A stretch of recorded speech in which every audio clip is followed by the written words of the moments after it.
Microbiologically influence corrosion in nuclear power plants. Lecture by Dr.G.Subramanian, Chief Scientist Retired, CSIR, Central Electrochemical Research Institute.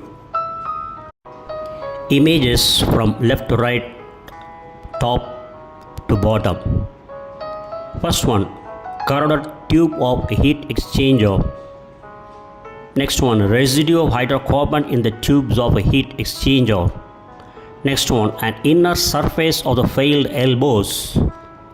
The next image is presence of biofouling in tubular bundle of heat exchanger and precipitated salts in the tubes of heat exchanger. Next one is nuclear waste containers, the problem of corrosion in copper canisters and radioactive waste canister corroded. And further, last one is corrosion between tube sheet and gasket and plugged weld overlaid tubes. Microbiologically influenced corrosion, shortly called MIC, is a significant concern in nuclear power plants, as it can lead to the degradation of plant components through the activity of microorganisms. This type of corrosion can affect various materials, including carbon steel, stainless steel, and copper alloys, and is often difficult to detect, potentially causing significant damage during plant downtime. The key aspects of microbially influenced corrosion in nuclear power plants, they are as follows. Widespread problem. MIC is a widespread issue in nuclear power plants, affecting multiple components and systems. Next one is localized corrosion. MIC often results in localized corrosion, where colonies of microorganisms along with the debris form deposits on metal surfaces, leading to pitting and eventual perforation of pipes. The next one is difficult to detect. MIC can be difficult to detect, and plant operators may be unaware of its presence until significant damage has occurred. The next factor is impacts various systems. MIC can affect both safety and non-safety systems within a nuclear power plant. Next one is susceptible materials. Carbon and low alloy steels, stainless steels, and copper alloys are all susceptible to microbiologically influenced corrosion in raw water applications. The next one is impact of downtimes. Long construction times and periods of system inactivity during plant shutdowns or maintenance can exacerbate microbiologically influenced corrosion due to stagnant water promoting microbial growth. Further, prevention and mitigation. Regular mechanical cleaning, chemical treatment with biocides, and complete drainage and dry storage are methods used to prevent or mitigate MIC. Next one is need for interdisciplinary approach. Effectively addressing MIC requires an interdisciplinary approach, integrating knowledge from microbiology, material science, and engineering. Examples of MIC in nuclear power plants. 1. Savannah Riverside L Basin. The Savannah Riverside L Basin has been monitored for microbial activity and MIC for many years, highlighting the ongoing concern of MIC in nuclear waste storage. Next one is nuclear waste storage. MIC is a concern for the integrity of nuclear waste storage basins and containers. Next one is cooling water systems. MIC can impact cooling water systems, including those in emergency core cooling systems. Further, it is sprinkler system. MIC can occur in fire sprinkler systems due to bacteria in the water. In the essence, MIC is a complex issue in nuclear power plants that requires careful attention to material selection, system design, operational procedures, and maintenance practices to minimize its impact on plant integrity and safety. Further, microbiologically influenced corrosion, shortly called MIC, in nuclear power plants can cause significant damage to various components. Images illustrating MIC in this context would typically show signs of corrosion such as pitting, cracking, and material degradation, often accompanied by microbial biofilms on the metal surfaces. These biofilms formed by bacteria and other microorganisms can accelerate the corrosion processes. Examples of MIC nuclear power plants. In the images on the top left to right, 4 images would give you the type of pitting corrosion experienced by various components utilized in nuclear power plants. So microorganisms can create localized areas of intense corrosion leading to pitting on metal surfaces. These pits can weaken the material and potentially compromise the structural integrity of components. Further, cracking. MIC can also induce cracking in susceptible materials, especially under stress. This can be particularly problematic in high pressure system. Image on the top left side gives the view of bimetallic test specimen, outer diameter 332 mm and 32 mm wall thickness, re-welded from half pipes A and B to original pipe shape. You can see the welded joints, the yellow arrows pointing towards the welded joints. On the right side you can see radiography of half pipe A showing transverse crack at inner surface of bimetallic well, that is buttering and weld root area, crack size 20 mm length, 6 mm depth. Further, examples of MIC nuclear power plants. You can see the SEM images of biofilm samples from reactors B1, that is image A, reactor B2, image B, reactor B3, image C, reactor B4, image D, after 40 days of operation. So biofilms plays a major role. Images of the MIC often show microbial biofilms attached to metal surfaces. These biofilms create a microenvironment that can promote corrosion by concentrating corrosive substances and creating differential aeration cells. The next factor is material degradation. The overall effect of MIC is often a degradation of the affected material, making it more susceptible to failure. This can be seen as a general loss of material thickness or a change in surface texture. Image on the right side top, microbial corrosion of stainless steel, pictures of damage. You can see the internal image, you can see the damage, and external image you can see. On the left side you can see bacterial growth over the canister container, blue colored.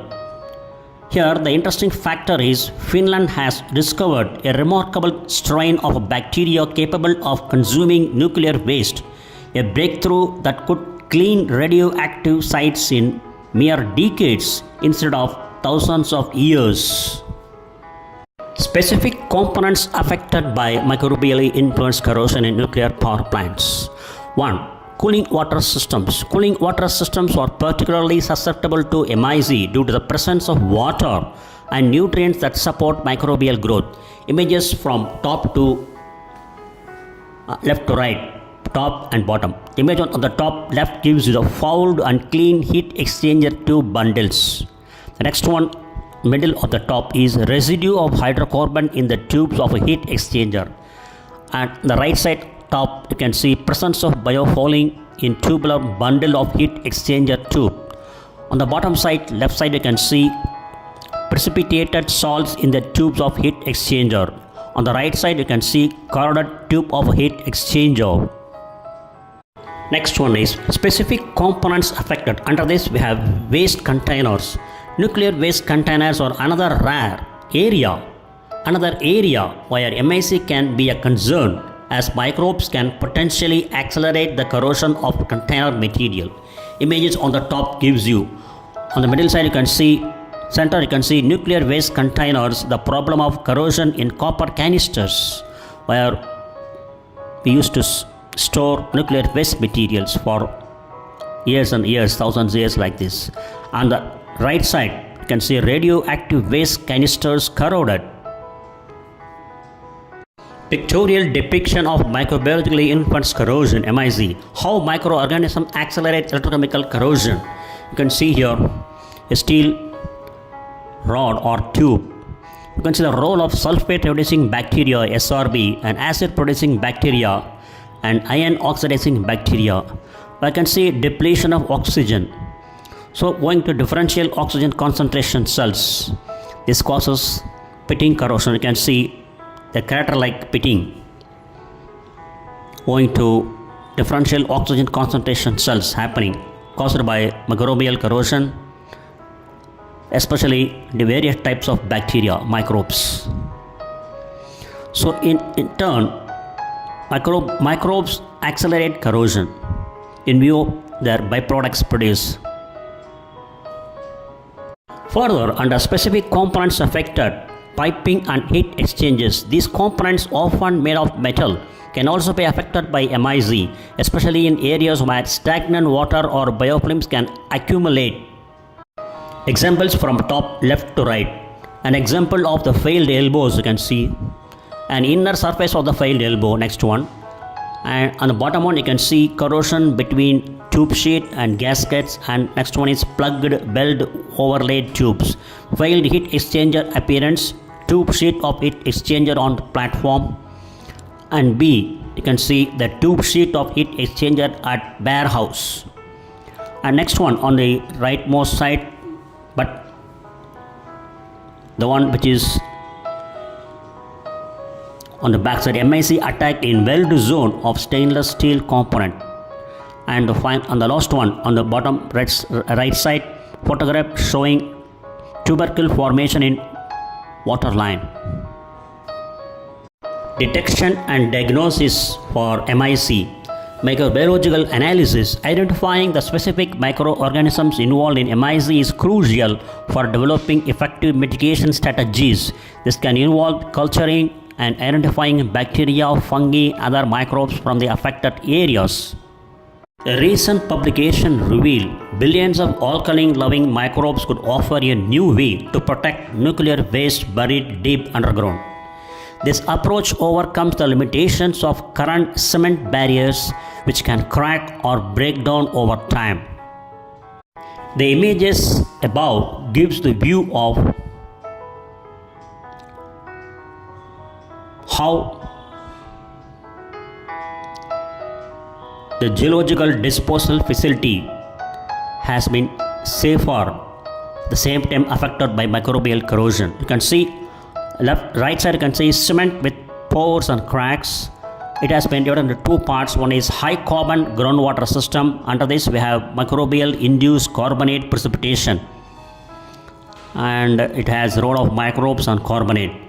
On the right side you can have low carbon groundwater system.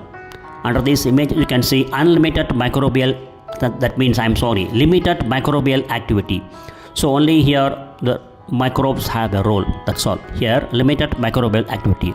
Further on the left side you can see geological disposal facility, GDF, natural barrier, that is host rock, engineering barrier cement, and waste form, that is nuclear waste. Thus microbial corrosion, the MIC has been reduced in nuclear waste material submerged underground. Further, under microbial analysis, you can see 6 months experiment. To test this, the team set up a 6-month experiment. They use slabs of low pH cement, pH 10 to 11, which is less corrosive than traditional cement and robust enough to last for millennia. The scientists also collected alkaline-loving bacteria from a naturally high pH site and placed them into synthetic groundwater surrounding the cement. To simulate different levels of decaying waste found deep underground, they varied the amount of organic material such as lactate available to the bacteria. Then they waited to see what would happen.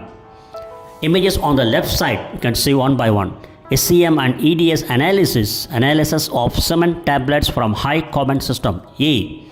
Image A, cement tablet surface after 6-month incubation. Image B, SEM and BSC image of new mineral on the surface. Image C, EDS EDAX spectra for semi-quantitative analysis of new mineral deposited. You can see the peaks of oxygen, magnesium, silicon, calcium, etc. And image D gives the EDS map showing calcium distribution. And image E gives the EDS map showing calcium distribution. And image F, EDS map showing magnesium distribution. Oh, the same images we are continuing, but we are finding the results. 6 months experiment. After 6 months, the scientists found that effectiveness of the self-healing process depended entirely on the amount of organic material available to the bacteria. When there was plenty of food, that is high carbon system, the microbes were very active, producing large amounts of carbon dioxide, which lowered the pH of the surrounding water and created lots of calcite. This sealed cracks and reduced the cement's porosity. However, when there wasn't much food around in low carbon system, very little calcite formed because the bacteria could not produce enough carbon dioxide. You can see here the images, top left to right, bottom left to right. SCM India's analysis of cement tablets from high carbon system A. Cement tablets surface after 6 months incubation. So other B, C, D, E, F are same as explained in previous images. Further, examples of different biofilm image categories that can be analyzed using biofilm Q. E. coli microcolonies, Bacillus subtilis, pellicle and floating aggregates. V. cholerae biofilm yellow on mouse intestinal villi blue. Many file formats are supported. Based on the bioformats toolbox, scale bars 1 mm top left, 30 micron middle and bottom left top right, 40 micron middle right, 100 micron bottom right. B. The biofilm Q image processing pipeline for 3D biofilm image. The raw fluorescence image is filtered and thresholded to obtain a binary representation of the biofilm. These 3D binary data are then dissected into cubes of a user-defined size. The cubes are then used to quantify the biofilm properties. Alternatively, binary images of the biofilm or single cells can be imported. Here each cube in the biofilm is colored according to the local biovolume density, which is one of the cube properties that can be extracted. C, D. Many parameters can be quantified for each cube and for the whole biofilm. Images from top left to right, we can see examples of analyzable biofilms. Under this, macrocolony, pellicle biofilm, mesocolony, aggregates, microcolony, host intestine. In the center, you can see biofilm image processing, dissection of biovolume into cubes, pseudocells, binary data 3D, local density. You can see GFP fluorescence intensity 0 to 12,000 and cubed biofilm, binary data, filtered data, raw data. This alternative import segmentation. On the right side you can see biofilm internal cube parameters, local structure, density, roughness, fluorescence, intensity, texture, correlation, autocorrelation, colocalization, and morphology, volume, surface area, spatial features, location and distance, and further global biofilm parameters, structure, morphology, size, shape, fluorescence, intensity and reporters. And further, if you come down, you can see at the bottom, you can see micro image cytometry versus flow cytometry. Under this, image cube cytometry, image cell cytometry, and flow cytometry. At the right side, you can see macro image cytometry versus flow cytometry. You can see image cube cytometry and flow cytometry. Further, image E on the bottom left side, AB subtilis microcolony left on an agar pad consisting of two strains. A strain constitutively expressing superfolder green fluorescent protein S of GFP, and a strain constitutively expressing MK2 was analyzed using cube-based image cytometry, single-cell image cytometry and flow cytometry. The image cytometry results are qualitatively similar and the flow cytometry results also show two additional cell populations, that is non-fluorescent cells and cells with fluorescence in both channels. The data shown are one example out of n equal to 3 experiments, which all showed the same qualitative results. Scale more 10 micrometer and image F for an E. coli macrocolony left on agar consisting of two strains, A strain constitutively expressing SFGFP and a strain constitutively expressing mRuby3. We compared the results from cube-based image cytometry and flow cytometry. The data shown are one example out of n equal to 3 experiments, which all showed the same qualitative results. Scale more 500 micrometer, AU arbitrary units. Further, under detection and diagnosis, we have metallurgical analysis. Examining the corroded material under a microscope can reveal the characteristic features of MIC, such as pitting, cracking, and biofilm formation. Image of microbial corrosion analysis. Data obtained from contact killing experiment. Image A on the left side. SEM image of a polished copper surface exhibiting sites of pitting corrosion, especially in close vicinity to bacteria, that is E. coli as tested reference organism. Image B on the right side, FIB SEM, that is scanning electron microscope, cross section of single bacteria cell on copper surface exhibiting smaller sites of pitting corrosion below. The red arrows denotes the pitting corrosion. Further, under detection diagnosis and under metallurgical analysis, you can see image A and B. SEM images of sulfate reducing bacteria cells growing in modified postgate media lacking carbon source. Image A in a colony and image B individually in a culture medium lacking organic carbon. Under the same title, detection diagnosis, we have chemical analysis, analyzing the chemical composition of corrosion products. Can also help identify the role of microorganisms in the corrosion process. Mechanisms of electron transfer from metal to cell surface in sulfate reducing bacteria. You can see a bacterial outer membrane in direct contact with metallic surface. B. Electron transfer mediated by redox active molecules through oxidation reduction cycles. You can see here on the pictorial depiction biofilm over metal surface.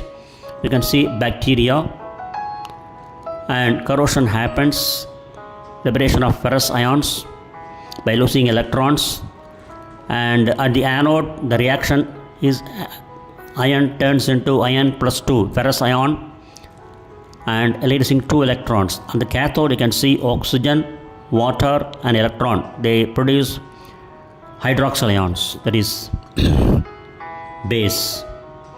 This is the reaction occurring on a steel surface under the influence of microbial corrosion. Further, under chemical analysis, to identify the role of microorganisms in the corrosion process. A. Nanowires formed by SRB for electron transfer from metal surface to bacterial cell. A means the image A, you can see. Image B, schematic diagram showing how direct electron transfer occurs from the metal surface to the bacterial cell. There you can see conductive membrane associated protein. And below we can see nanowires. And images C, D, E, you can see represent nanowires produced by Chivinella onidensis MR1 for extracellular electron transfer.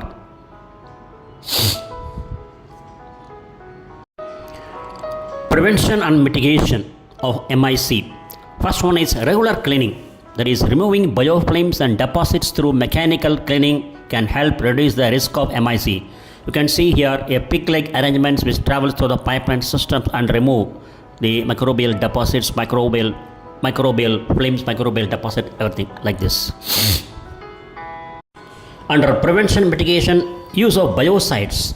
Applying biocides to control microbial populations can help prevent MIC. Images from left to right, you can see biofilm is embedded in self-produced EPS, extracellular polymeric substances. You can see EPS. EPS shelter bacteria from the action of biocides. Image on the center. Some biocides get consumed upon reaction with EPS, and bacteria within biofilm remain unharmed by biocides. Image on the right side gives the view of other biocides are unaffected by EPS and penetrate biofilm. So bacteria within biofilm get killed by biocides. So under prevention and mitigation of MIC, next category is material selection. Choosing corrosion resistant materials can also help reduce the impact of microbiologically influenced corrosion, MIC. What are the materials? Titanium grade 2 or grade 7, Hastelloy C22 or C276, Inconel 600 and 625, Duplex stainless steel 2205-2507, Alloy 20, PTFE Teflon, polytetrafluoroethylene, and PFA perfluoroalkoxyalkanes lined components, and nickel 200, otherwise nickel 201.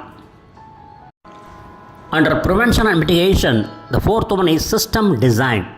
Designing systems to minimize stagnant water areas and promote drainage can also help prevent MIC. And they are as follows: adjust wall thickness, ensure that there is adequate drainage, minimize bimetallic corrosion cells, avoid differential aeration cells, minimize temperature gradients, minimize stress gradients, and separate environments.